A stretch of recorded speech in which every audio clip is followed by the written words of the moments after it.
Hi, Pranita.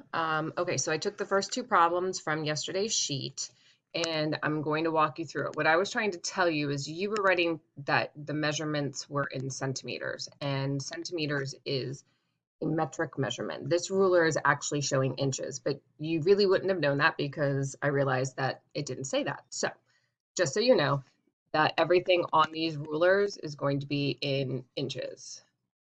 Okay, so you can write out the word inches or you can write IN for the abbreviation. So the start of the ruler is considered the 0 mark. It's not written on there, but that's where 0 is. And what you're doing is you're trying to figure out the distance from the 0 to the arrow. So I can see that from here to here is 1 inch, and then from here to here is another whole inch for a total of 2 inches. When I go to the second problem, again, the start of the ruler is the 0 mark. I can see that the arrow hasn't gone to the 1 whole inch mark. So my answer is going to be smaller than 1 whole. It has to be a fraction.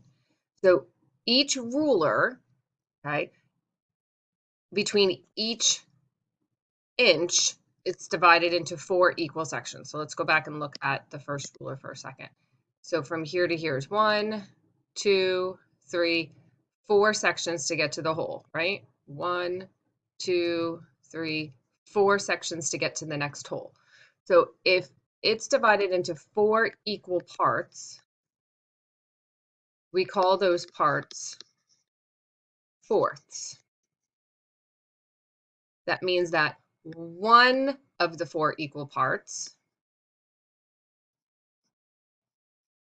is written as 1/4. So when we go back up to problem number 2, from the 0 mark to this first tick mark, it's 1/4. From this tick mark to the next tick mark, now I've traveled a total of 2/4 from that 0 mark. If I go one more jump, that's a total of 3/4. So the answer here would be 3/4 inches. I hope that helps you.